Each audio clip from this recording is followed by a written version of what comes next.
Olá, você que continua conosco aqui na segunda maratona Sacrosanto Concilium, nesse dia 4 de dezembro, relembrando 61 anos dessa Constituição tão importante para a nossa igreja. Estamos refletindo desde 8 horas da manhã sobre liturgia, presença, ação de Cristo e vamos até 8 da noite. É a hora do almoço agora, meio-dia e 4, mas nós vamos seguir por aqui. Se você vai comer, leva o celular junto, pega o computador, deixa ligado, aumenta o volume da televisão aí, porque a nossa maratona não para. A gente segue agora para a nossa quinta mesa. Nós vamos fazer as considerações sobre igreja e liturgia a partir da Desidério Desiderave, número 8. Olha, a gente precisa registrar sempre, você que está acompanhando aí pelo canal das Pias Discípulas do Divino Mestre e também pelo Centro de Liturgia Dom Clemente Snardi, a nossa maratona, ela tem apoio da Comissão Episcopal para a Liturgia, da CNBB, Rede Celebra,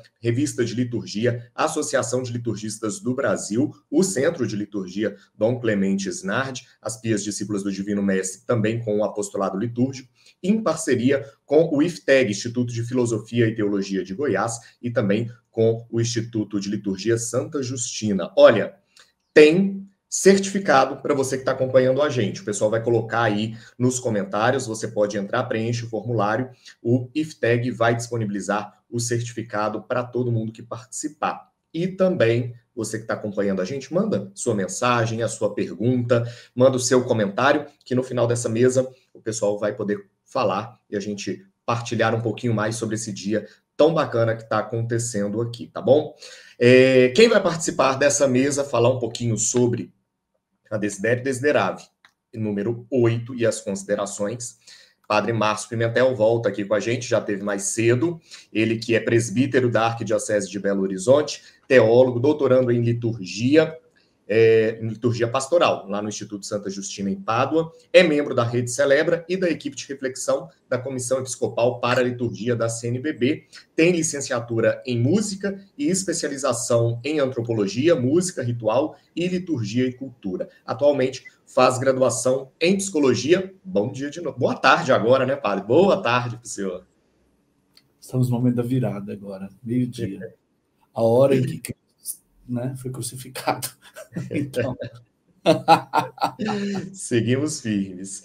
Quem vai estar nesse bate-papo também é o Daniel Carvalho da Silva. Ele é doutorando em Ciências da Religião pela PUC Goiás, com pesquisas sobre inculturação litúrgica na Amazônia. Compõe a Comissão para o Rito Amazônico.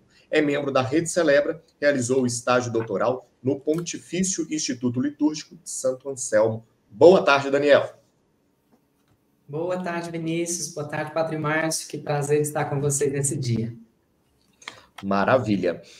Padre Márcio, vamos começar então falando da Desidério Desiderave. Nós vamos trazer os números dela, que nós vamos refletir, é isso? Isso. Mas antes eu queria, né, sempre tem um antes, né, antes de qualquer coisa, falar um pouquinho do porquê, né, temos entrado aqui com Desidério Desiderave, né? Porque nós começamos o nosso percurso, né, com uma breve história da redação e da discussão, né, de uma leitura feita aí do número 7 Sacrosanto Concílio, pelo Dom Jerônimo e o Padre João. Depois seguimos com uma conversa mais litúrgico-teológica sobre Sacrosanto Concílio 7. Logo depois a gente teve o padre Danilo e a irmã Veronice falando da sacramentalidade, da revelação e da liturgia, não é? E logo depois tivemos, vê se eu estou errado, logo depois a gente teve uma conversa com sabor patrístico, né, e com o padre Rodrigo, o padre Damásio e o Dom Jerônimo, e agora a gente entra com o Papa Francisco, né, e com um documento recente, né. Então, por que a gente vai fazer isso? Tem a ver com uma percepção importante que sustenta o nosso contínuo estudo, eu diria, de Sacrosanto Concílio, que é a dimensão da reforma ou renovação da igreja, que é permanente. O Papa Francisco tem trazido isso muito nos seus discursos, recentemente, inclusive, falando da sinodalidade, não é? A igreja está sempre em processo de reforma, né? E essa frase não deste modo, mas muito similar, né? Fala da perenidade da perspectiva de reforma da igreja, né? Ou de sua renovação, nos próprios escritos do concílio, como Unitatis Redintegratio, misericórdia, meio-dia já, né, gente? A língua trava. Então, a gente precisa falar de Desiderio Desideravi, particularmente o número 8, por causa deste dinamismo, não é? Permanente da igreja de ver-se em processo de recuperar sempre a sua forma original, ou seja, de ser manifestação e possibilidade de experiência do Evangelho de Jesus. Em diálogo com as épocas, em diálogo com a cultura, em diálogo com, com os povos aonde a igreja se assenta, não é?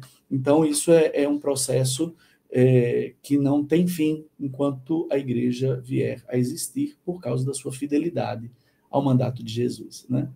Então, reformar-se é necessário para sermos fiéis ao Evangelho, né?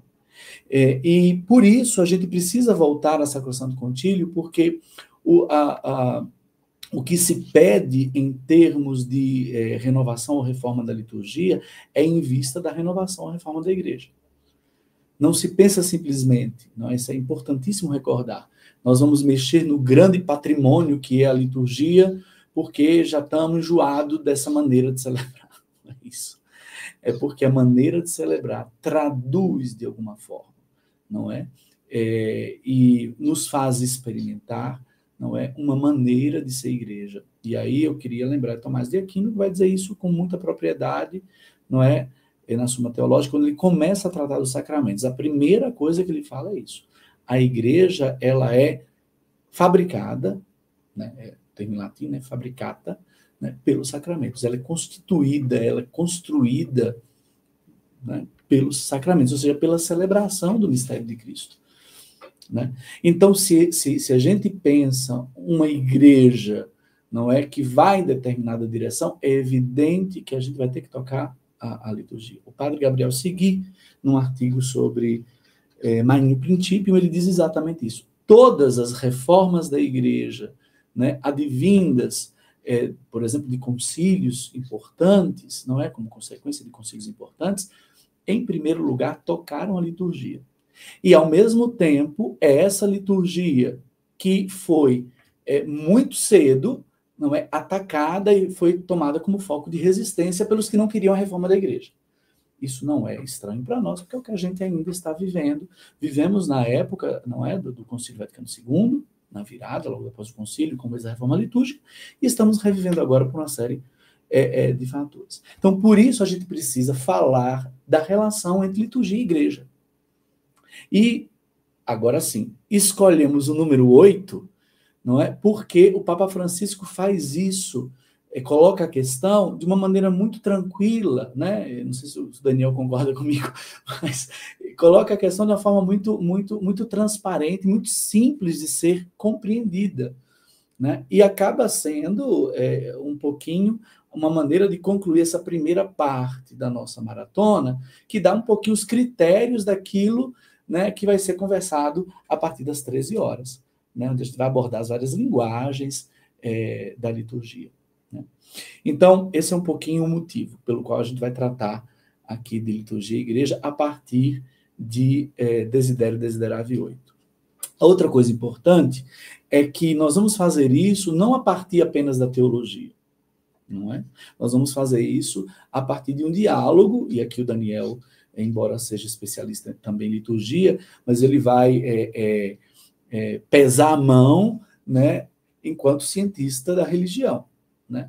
Ele vai olhar para esse nosso tema, vai olhar, inclusive, para Desiderio Desideravi 8, não é? Um pouco a partir desse outro lugar, não é? Porque a ciência litúrgica é uma ciência complexa, né? Então, ela exige uma interdisciplinariedade e até uma transdisciplinariedade. A gente não dá conta da liturgia, né, apenas por meio, por exemplo, da teologia, do discurso teológico. né? A gente precisa de uma série de outros olhares, de outras ciências que nos ajudam a compreender esse fenômeno, não é? Que toca a comunidade cristã, que toca as linguagens, os sinais, que toca o rito como uma ação, enfim, né? Senão a gente não dá conta. Então, esse aqui é um pouquinho a nossa abordagem agora nesse horário do meio-dia, né? Mas chega, vamos para o número 8. Vamos dar uma olhadinha no que o Papa Francisco diz no número 8. Passa para frente, nós não vamos ver o 7 agora não, o 7 só vai ser depois.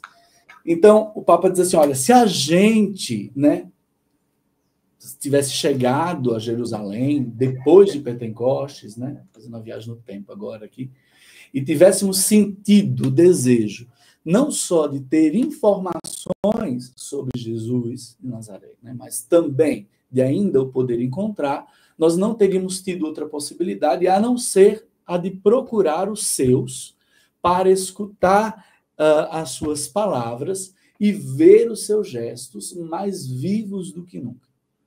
Nós não teríamos outra possibilidade de um verdadeiro encontro com ele, a não ser a daquela comunidade que celebra.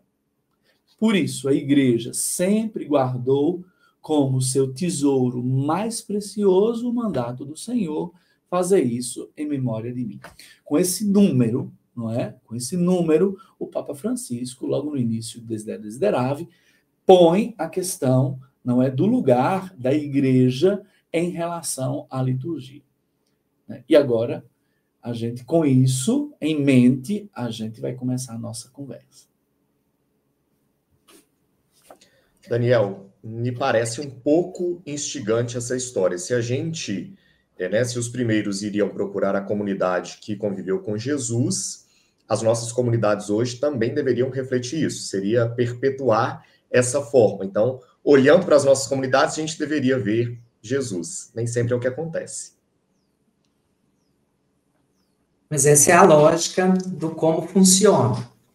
Eu queria entrar nesse jogo do Papa Francisco, porque ele propõe uma atividade imaginativa, né? Se nós tivéssemos chegado a Jerusalém, e aí me parece um jogo em que a gente pode entrar para entender essa lógica. Se nós tivéssemos chegado a Jerusalém depois que o corpo do Senhor físico já não estava mais em Jerusalém, né? Só que queria deixar claro, o Padre Márcio já colocou isso, mas eu queria deixar muito claro, porque eu vou contar uma historiazinha para a gente entender como é que funciona, visto, claro, a partir das ciências que compõem o campo da ciência da religião, e aqui hoje eu vou acionar a fenomenologia, a sociologia, a antropologia e a filosofia. Autores dessas áreas que pensam o fenômeno religioso, quer dizer, pensam como é que funciona uma religião, para a gente entender esse discurso do Papa Francisco como se fosse uma outra religião qualquer. Então, quem vai ouvir vai pensar sempre que não estou falando a partir da teologia e não estou falando a partir do cristianismo. Estou falando a partir das ciências que estudam religião. Então, por favor, nesse contexto. E eu queria dizer também que essa historiazinha que eu vou contar não é minha. Ela é da professora Carolina Teles Lemos, que é professora da PUC Goiás. Ela conta sempre essa história na introdução à disciplina de fenômeno religioso. Hoje, ela é a coordenadora da área 44 da CAPES, que é a área de Ciência da Religião e Teologia, e é uma aula assim, magna. Ontem falei com ela, professora, a senhora por acaso já publicou essa história? Ela nunca, eu sempre reinvento a história. Então, eu conto, claro, com a minha memória, de quem ouviu essa história em 2020, e, claro, com os meus acentos. Mas para a gente entrar nessa dinâmica de imaginar uma religião hipotética para a gente pensar os elementos que nos interessam aqui hoje. A igreja, ou a comunidade, e o rito, ou a liturgia. Conto a história. Seu José vivia uma vida normal. Tinha casa, trabalho e amigos, como todo mundo. E, no entanto, era um sujeito carismático. Atenção, carismático aqui não tem nada a ver com a renovação carismática. O sujeito carismático é aquele que é capaz de perceber a realidade de uma forma mais profunda, de uma forma mais clara do que a maioria das pessoas. Um dia, seu José estava indo para o trabalho quando alguma coisa em uma árvore do caminho começou a acontecer. Alguma coisa começou a acontecer. Ele não sabia o que era, não entendia o que era. Mas se sentia ao mesmo tempo assustado e atraído por essa coisa. Então ele se aproximou com cuidado, permaneceu ali por um tempo até que recebeu a seguinte mensagem: José, preserve a natureza. O acontecimento era tão extraordinário que o seu José emudeceu. Não sabia explicar o que tinha acontecido, mas queria repetir aquela experiência de sentir uma força maior do que ele, que o envolvia por completo e que lhe arrepiava a pele e dava uma sensação que ele nunca tinha experimentado antes. Resumindo um pouquinho essa parte da história, era a manifestação do sagrado e a percepção de um humano. Tem um encontro, um sagrado que se manifesta e um humano que como que se eleva para perceber essa manifestação. Seu José quis partilhar, então, a experiência com a sua família e os seus amigos. Mas, como não havia palavras para descrever essa experiência, ele começou a usar metáforas e elementos da natureza para traduzir simbolicamente aquele evento. Ele dizia, então, era como uma brisa suave, era como uma luz, era como uma chama que aquecia, mas não queimava a pele e nem se consumia, e outros exemplos do tipo. Os amigos do seu José, claro, entre a dúvida de acreditar naquela história, mas também a confiança de acreditar na palavra do seu José, quiseram também, a partir do testemunho dele, fazer a experiência que ele tinha feito. Então, seu José recordou com eles. Aquele dia era quinta-feira, 7 horas da manhã. Eu estava de chapéu, botas, camisa verde, parei do lado direito da árvore.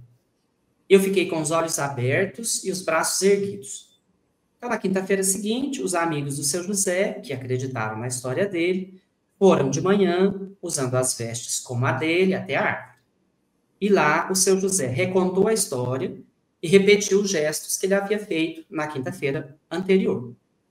E todos sentiram, assim, por meio de uma experiência forte e indescritível, que haviam recebido a mesma mensagem: preservem a natureza. Desde então, todas as quintas-feiras, todo o grupo que acreditou no seu José repetia a mesma experiência. O seu José orientava as pessoas, cuidava da natureza e conduzia aquele evento, dirigia aquele evento na árvore toda semana. Um dia, seu José morreu. O grupo dos amigos do seu José, que formava o discipulado dele, ficou desnorteado. E não queria que aquela experiência fosse encerrada. Então, decidiram organizar um coletivo que levasse adiante a mensagem que o seu José tinha recebido. Uns ficariam responsáveis pelo culto na árvore, outros por escrever a história do seu José e do ente sagrado que havia se manifestado a ele, pedindo-lhe que preservasse a natureza.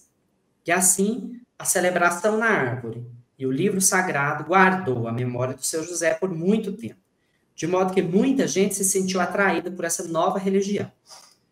Até aqui já está bastante definido, nesse esquema estrutural da religião, que existe um rito, existe um mito, existe uma hierarquia constituída por sacerdotes, teólogos. Ocorreu que, aos poucos, a gente que acorria ao lugar da manifestação do sagrado a seu José aumentava tanto que não havia mais espaço na árvore. Então, os sacerdotes e os teólogos se reuniram e sugeriram que outras árvores, em outros lugares, pudessem servir como lugar de culto. E outras pessoas poderiam liderar grupos no exercício do rito e na leitura e no comentário sobre o livro sagrado. E assim se fez, até que a religião conquistou um sem número de lugares e pessoas. Ocorreu que, havendo muitos líderes que não tinham conhecido o seu José, eles começaram a incluir palavras no livro sagrado e gestos diante da árvore que não foram ditas e nem feitas pelo seu José ou pelos seus discípulos originários. Muitos não se lembravam que a mensagem principal era cuidar da natureza. Outros diziam que somente os homens poderiam ir à árvore. Havia os que exigiam que todos ficassem diante da árvore desde quarta-feira até sexta-feira. Outros ainda diziam que não era preciso ir à árvore, mas apenas preservar a natureza. Foi aí que surgiram os profetas. Eles denunciavam os sacerdotes infiéis à memória do seu José, recordando o que era essencial em sua mensagem, isto é, conhecer sua história, realizar o rito, quinta-feira, 7 horas, de pé diante da árvore, além de firmar um compromisso ético, cuidar da natureza. Com a discussão entre os homens da instituição, os sacerdotes, e os reclamadores da justiça ou da verdade, os profetas, alguns abandonaram os grupos, plantaram árvores nos seus próprios quintais e começaram a realizar ritos particulares, com a intenção de curar os doentes, de fazer chover, de livrar as lavouras da praga. Esses são, e aqui eu estou usando a imagem ideal do Max Weber, esses são os magos, que em linguagem católica, para a gente entender onde é que nós estamos tocando aqui, são os benzedores, as benzedeiras, a imagem mais típica da nossa área, que são agentes religiosos que dependem unicamente do seu carisma pessoal, do seu poder pessoal, e não tem nenhuma vinculação com a instituição que o seu José fundou, que os sacerdotes mantêm e levam para frente. Os sacerdotes, no entanto, vendo que o povo debandava nessa situação, que os magos começavam a proliferar, os profetas denunciando que essa coisa não estava certa, então os sacerdotes decidiram dialogar com os profetas e chegar a um consenso, a fim de proteger a instituição. Eles definiram dogmas, os papéis de cada um. Alguns profetas foram banidos. Na realidade, alguns profetas às vezes são assassinados. Mas aqui, nessa historinha, vamos dizer assim, foram banidos. Outros, e os banidos fundam sempre outra instituição religiosa. Outros se tornaram sacerdotes, aderiram à instituição. A ação dos magos foi condenada. O rito passou a contar com um roteiro, um script, comum e rígido para todos. As interpretações do livro sagrado foram delimitadas e as árvores para a reunião dos crentes foram registradas, catalogadas. Tinham as árvores oficializadas da instituição. A preservação da natureza também voltou a ser a mensagem central. A organização religiosa fundada a partir do encontro de seu José com o sagrado na árvore, agora era uma igreja, com mito, rito, hierarquia, essa hierarquia dividida entre laicato e sacerdotes, teologia e código de conduta ética e moral, que se organizava em comunidades em torno das árvores, cada um com a sua árvore, seu clero e seu laicato. Eu elenquei aqui, não sei como é que está nosso tempo, Márcio, eu posso contar quem são os autores que eu aciono, e depois queria ainda mencionar 2 pensamentos de sociólogos e antropólogos sobre a comunidade e o rito. Nosso tempo está tranquilo, posso? É rapidinho, eu acho. Então, essa caricatura das religiões evidente na história do seu José nos ajuda a compreender que a religião nasce sempre, aqui um palavrão, hierofania, nasce sempre da hierofania, que é a manifestação do sagrado a um humano que percebe essa manifestação. E quem aborda esse tema, aí um fenomenólogo alemão, Rudolf Otto, numa obra chamada O Sagrado. Depois fica evidente também que o núcleo duro das religiões são sempre os ritos e os mitos. E aqui é preciso tomar cuidado com a terminologia. Mito não é sinônimo de mentira, mito não é sinônimo de história para boi dormir, mito não é sinônimo de herói, como aconteceu no Brasil há um tempo atrás. Mito é a narrativa que dá razão à existência de tudo. É o que garante o significado da vida. Ele conta como tudo começou e a finalidade de tudo. Nós podemos reduzir naquelas perguntinhas clássicas, né? Quem somos, de onde viemos, para onde vamos? Ele responde essas perguntas. E o rito é a execução corpórea e repetitiva do conteúdo do mito. O rito não é racionalizado.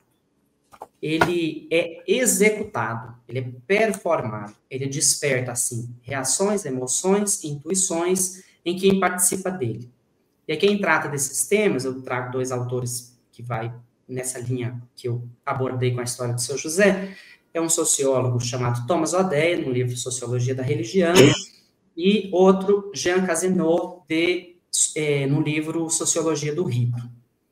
Se nós empregarmos essa categorização à Igreja Católica, nós podemos dizer: rito é liturgia, mito é Bíblia. Rito e mito são complementares, sempre.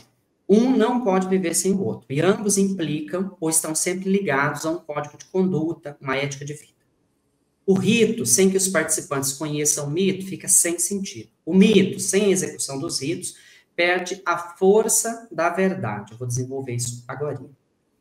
A comunidade religiosa depende dos dois para se manter e para preservar a coerência interna. E aqui queria falar sobre a comunidade a partir da leitura do Bauman, Zygmunt Bauman, num livro chamado Comunidade, a busca por segurança no mundo atual. Ele fala da comunidade, primeiramente, como um lugar seguro, aconchegante, familiar, onde todos comungam dos mesmos ideais e valores. Mas, por outro lado, Bauman recorda que o lugar seguro sempre limita a liberdade individual. Se a comunidade protege, ela também vigia e impõe limites ao indivíduo. Se na comunidade todos comungam dos mesmos princípios, é sempre verdade que também há divergências e conflitos entre os seus membros que precisam lidar com esses conflitos a vida toda se quiserem preservar a comunidade, a vida comunitária. Por isso, na leitura do Bauman, a comunidade é assumida como parte da estrutura religiosa e é sacralizada, ela é inquestionável. Porque esse é um modelo de vida comunitária, como é que isso faz? Esse modelo de vida comunitária é proposto a partir de um mito originário, onde todos viviam em plena harmonia, e ainda de um mito que assegura que no futuro todos serão felizes juntos. Todos esses mitos estão sempre interligados. Se a gente pensa na nossa linguagem, o Éden, a Jerusalém Celeste. A comunidade está entre esse lugar. Ela como que dá vida ao Éden e à Jerusalém Celeste no aqui e no agora. Essa é a lógica. Se os ritos, de modo geral, repetem os eventos originários da religião, os mitos acionados pelos ritos narram a totalidade da existência, da vida toda. Dizem respeito à vida toda do sujeito religioso que pertence àquela comunidade de fé. A comunidade é, desse modo, o lugar da realização da sociedade religiosa, que imita sempre a harmonia originária e profetiza a felicidade coletiva do futuro. Sobre o rito, eu queria destacar a ideia de um antropólogo francês que trabalha ritos profanos, não com ritos religiosos. Ele se chama Claude Rivière, e a partir de um livro chamado As Liturgias Políticas. Ele afirma ali que a humanidade sempre lança mão do dispositivo ritual para dar confiabilidade às palavras ditas. O Danilo falou mais cedo, só a palavra não basta. O rito é necessário. É o mesmo argumento. Segundo ele, os ritos dão teor de verdade incontestável àquilo sobre o que performam. Dos modelos de organização social instituídos. Rivière trata dos ritos não religiosos, como eu já disse. Eu quero exemplificar, e com isso encerro, a partir de uma cena da série The Crown. Quem não assistiu, é sobre a vida da Rainha Elizabeth, que foi rainha do Reino Unido entre 1952 e 2022. Essa cena aparece no 5º capítulo da primeira temporada, depois se alguém quiser assistir. E diz respeito à unção da rainha, feita pelo bispo na catedral. São duas cenas. Uma acontece na catedral e outra, o ex-rei Eduardo VIII, tio da Elizabeth, que tinha renunciado ao trono para se casar, ele está diante de um televisor na França com um grupo de amigos descrevendo a ação que acontece na catedral e está sendo televisionado. Então, o Eduardo diz o seguinte: agora vamos para a unção, o mais sagrado e solene, o mais sagrado momento de toda a cerimônia. A rainha estava coberta com um palho dourado. Alguém pergunta: por que não podemos ver? E o Eduardo responde, porque nós somos mortais. Aí volta a cena para a catedral. A rainha jura a preservar a inviolabilidade da coroa, é ungida. O texto que o bispo diz que isso é feito em memória dos reis, sacerdotes e profetas que foram ungidos, abençoados por Deus. E em seguida a cena volta para o Eduardo VIII. Aí ele continua. Olhos e juramentos, ordens e cetros, símbolo sobre símbolo. Uma rede complicada de mistério arcano e liturgia, misturando tantas linhas que nenhum clérigo, ou historiador, ou advogado conseguiria jamais separar. Alguém comenta, então, que loucura! E o Eduardo continua. Pelo contrário, é perfeitamente são. Quem quer transparência quando você pode ter magia? Quem quer prosa quando você pode ter poesia? Retire o véu e o que lhe resta? Uma mulher jovem, comum, de habilidades modestas e pouca imaginação.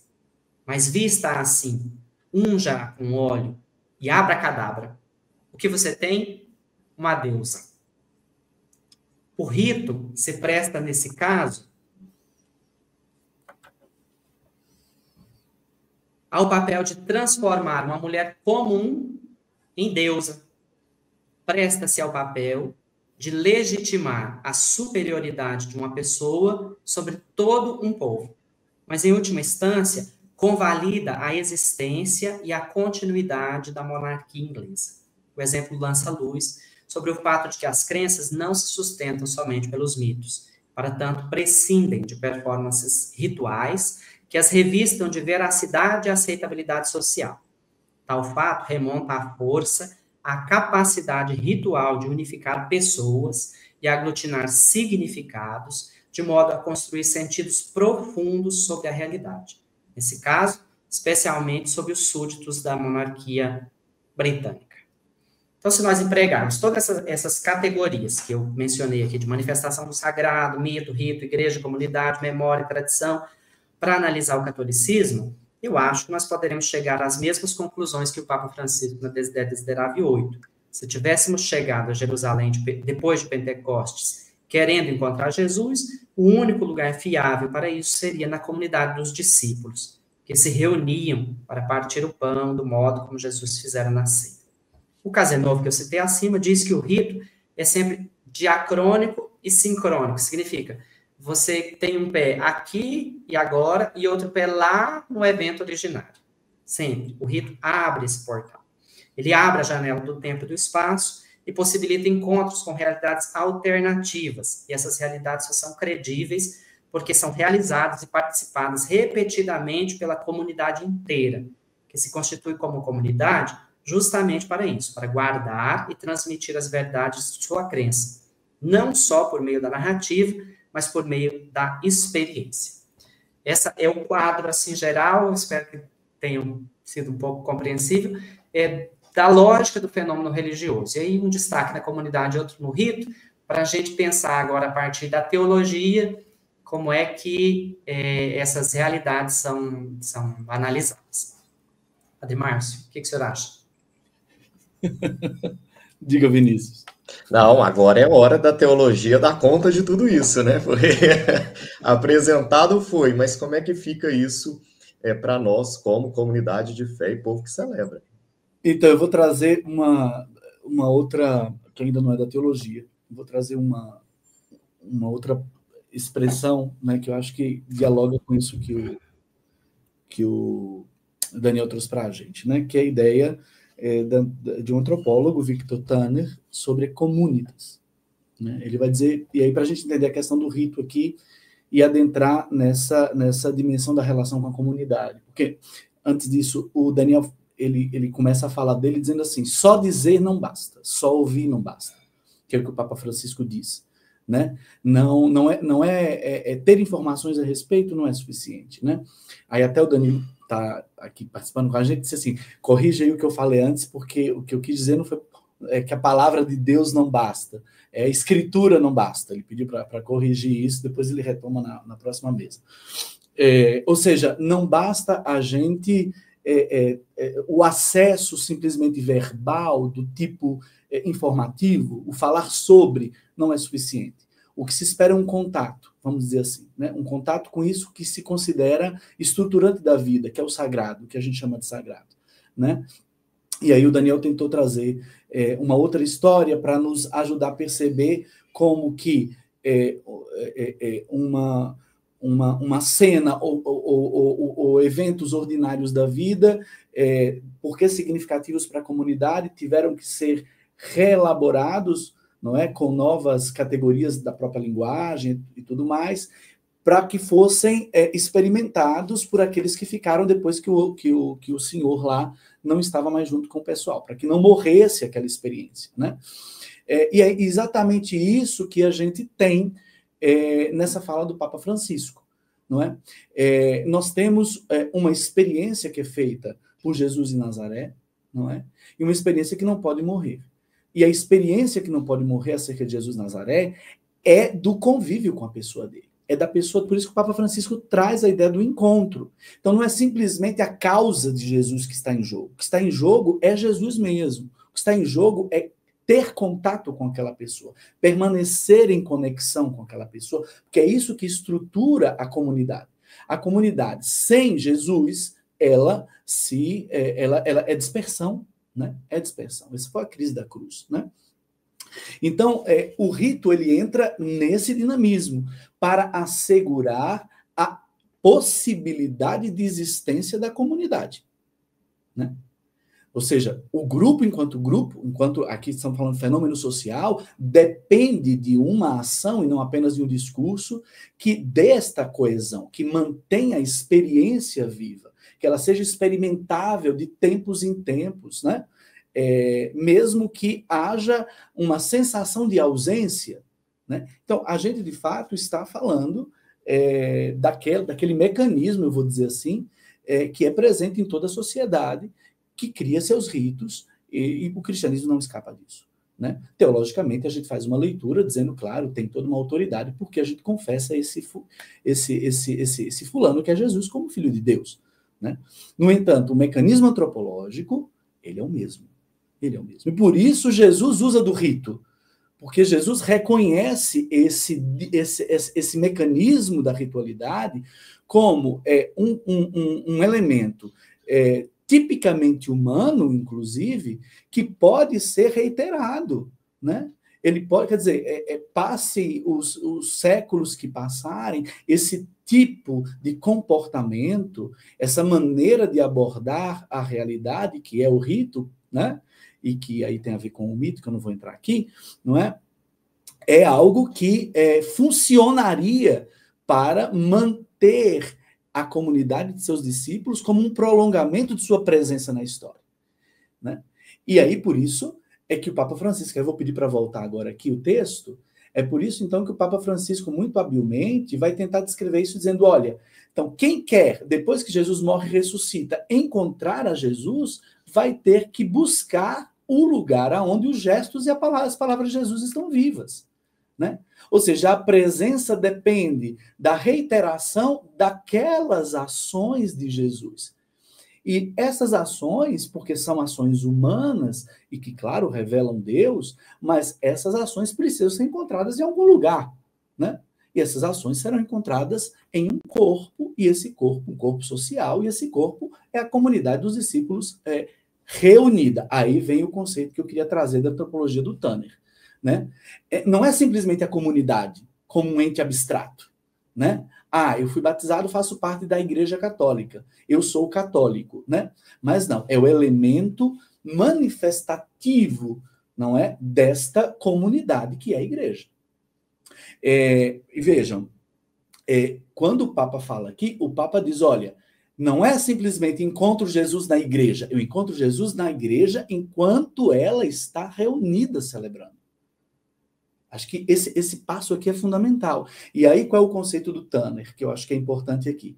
É que o Tanner pensa a estrutura social, e a gente pode falar da comunidade eclesial enquanto tal, e fala da comunitas, que é um momento gerado pela atuação ritual, que retira as pessoas do ordinário, no caso da vida eclesial, falando aqui do nosso caso, né? E faz com que essas pessoas tenham contato, no caso, com a pessoa de Jesus, façam um encontro com a pessoa de Jesus, na medida que recordam suas palavras e seus gestos, e sejam transformados, que foi o termo que você trouxe, sejam transformados de forma que, terminando a celebração, voltem para o ordinário desta vida eclesial modificados, tocados por aquela experiência.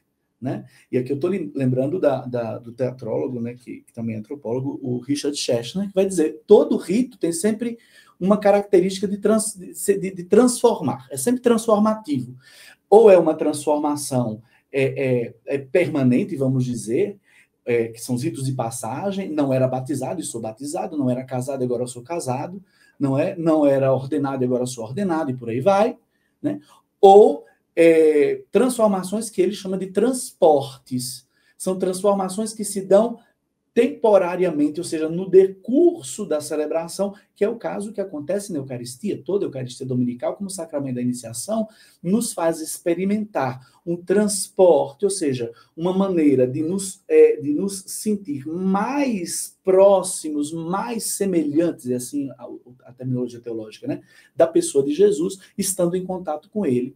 Não é? Então, assim, eu penso que aqui a gente chega no ponto de entender que não se trata de a igreja e os seus ritos, mas se trata de entender que o verdadeiro núcleo, vamos dizer, né, ou a verdadeira essência, substância da igreja, a gente a tem enquanto celebra.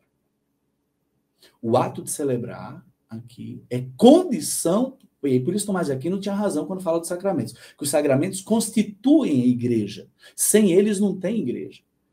Né? A gente pode ter uma instituição eclesiástica, né, onde você tem aí o governo, e etc, todas as funções, todas as atividades, mas enquanto experiência, não vamos dizer, do mistério que é a igreja, a gente depende da celebração. Não tem igreja sem celebração, portanto. Aí os bispos da América Latina têm razão de dizer que quando a gente celebra, a gente... quando a gente celebra que a gente é mais igreja. É ali que a gente aparece como a gente é chamado a ser. Quando a gente celebra que a gente se torna, vou usar aqui a lógica patrística, né? A gente se torna o que é. Somos batizados e batizadas, somos crismados e crismadas, mas a celebração dominical é que faz com que a gente seja transmutado, a gente seja modificado. Isso dura a vida inteira, né?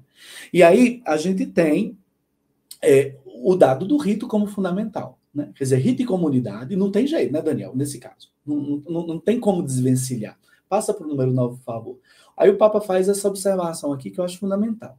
Desde o princípio que a igreja foi consciente de que não se tratava de uma mera representação, mesmo que sagrada, da ceia do Senhor. Não teria tido qualquer sentido a ninguém, e ninguém poderia ter pensado em encenar, e ainda mais sob o olhar de Maria, Mãe do Senhor, aquele altíssimo momento da vida do Mestre. Aí continua. Iluminada pelo Espírito Santo, a igreja entendeu, desde o primeiro instante, que aquilo que era visível em Jesus agora podia ser visto com os olhos e tocar com as mãos, suas palavras e seus gestos, o caráter concreto do Verbo encarnado, ou seja, o humano do Verbo de Deus, né, podia ser tocado e podia ser visto, etc. Tudo isso tinha passado para a comunidade, né, que aí é um pouquinho o que foi visto na mesa anterior. Né? Então, vejam, o rito é condição para que a igreja exista. É condição para que a comunidade exista. Agora, é condição para que a comunidade exista como uma maneira de experimentar aquele que é o evento fundante da própria igreja, que é Cristo. Né? Antes eu tinha dito, eu vou na igreja para ver Cristo e não, eu vou na igreja por causa de Jesus, não por causa das pessoas. Não existe a possibilidade de separar essas duas coisas. Nós não vamos encontrar Cristo senão, essa né? é a perspectiva aqui nossa, é católica, nós não vamos encontrar Cristo a não ser, né, na comunidade de seus discípulos. Sobretudo quando esta comunidade está no momento transformativo, né, em que a comunidade aparece como assembleia. Se a gente fosse trocar, né, o termo comunitas do Turner, né, da teologia, para a terminologia litúrgico-teológica, seria a assembleia. Então, aqui, a importância da assembleia, né, que é a manifestação da igreja no processo transformativo pela qual passa e que é permanente. Por isso a Eucaristia é sacramento da iniciação. Né? Batismo e crisma a gente não repete, mas a Eucaristia a gente repete e continua a ser sacramento da iniciação. Né? Ou seja, embora iniciados, a gente continua a ser iniciado. Aí eu vou deixar o padre Danilo, né, na próxima mesa, com o Patrick, tratar sobre isso. Né? Então, é importantíssimo. Agora, aí vamos para o número 7.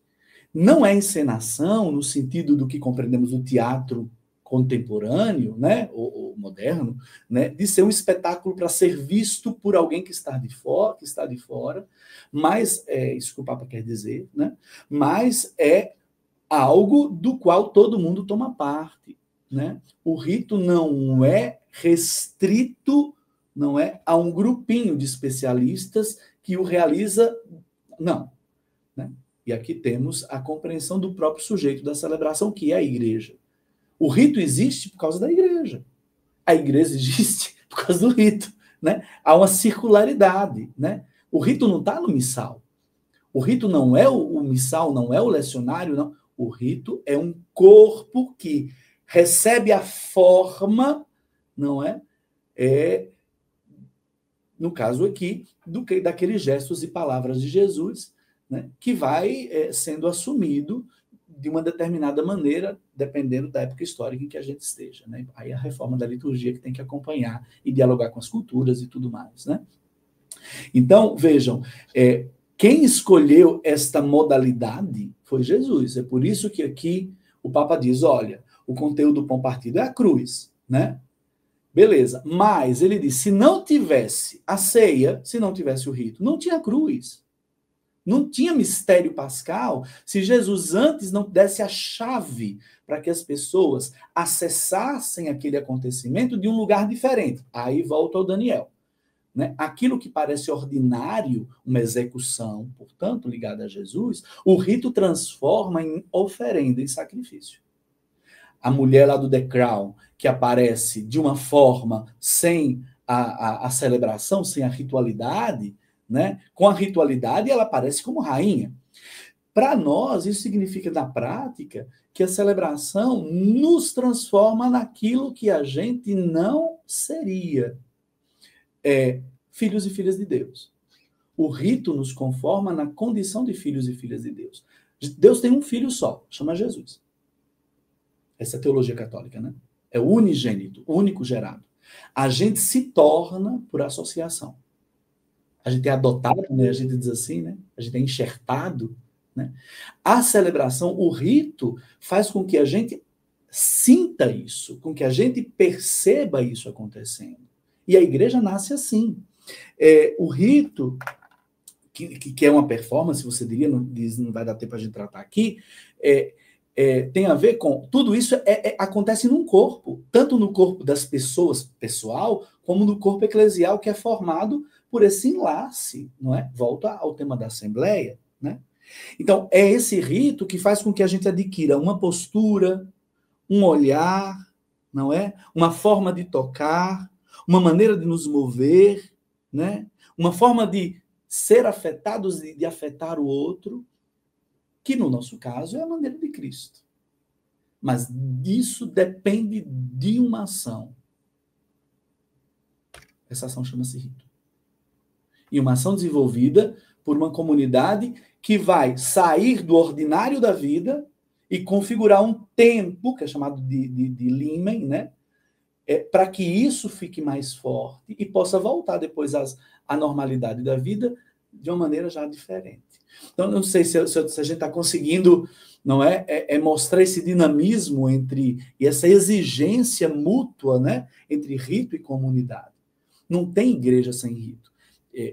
Vou contar uma história para vocês. Vocês não vão passar para frente essa história, né, gente? Vou contar um segredo aqui. Pode contar um segredo? Pode, né?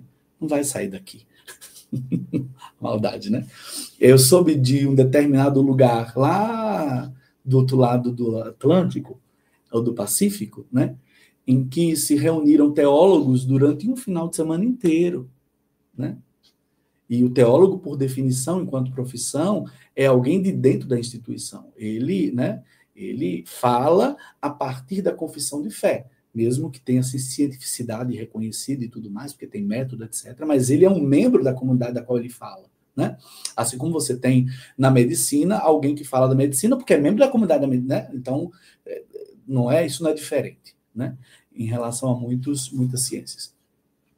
Isso dá autoridade, não é, à própria fala.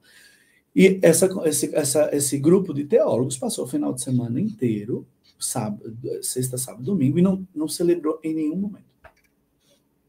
Em nenhum momento celebrou. E aí? Dá para pensar numa experiência eclesial? Dá para chamar isso de uma experiência eclesial? Dá para falar que isso aqui é uma experiência de igreja? Né? Então, do ponto de vista, seja da antropologia, seja da teologia, isso é posto em xeque. Isso é posto em xeque. Né? Então, eu acho que aqui a grande questão é essa. E de defender, dentro da proposta de Sacrosanto Concílio, como o rito ele é fundamental. Né? Não tem como fazer, diziam os padres conciliares, reforma da igreja, renovação da igreja, sem tocar as ações que constroem a igreja.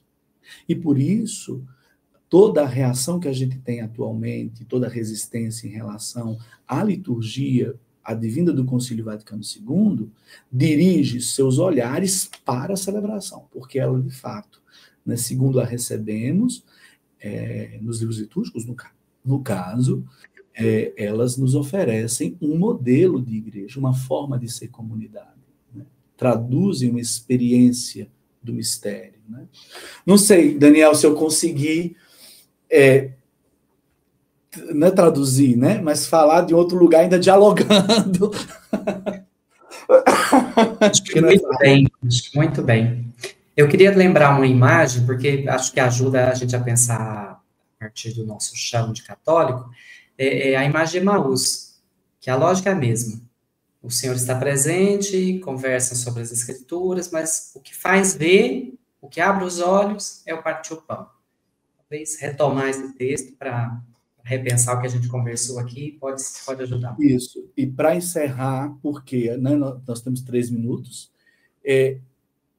tem um texto de Emaús, que é um texto da Sagrada Escritura, e eu queria trazer um pequeno texto da ecologia, né? Porque a gente ainda, com todo lugar que a Escritura tem na vida da gente, né, toda a importância, mas a gente às vezes, né, precisa lançar mão também da ecologia, que é uma interpretação já, uma hermenêutica da própria Sagrada Escritura, na busca pela experiência da Palavra de Deus. Né?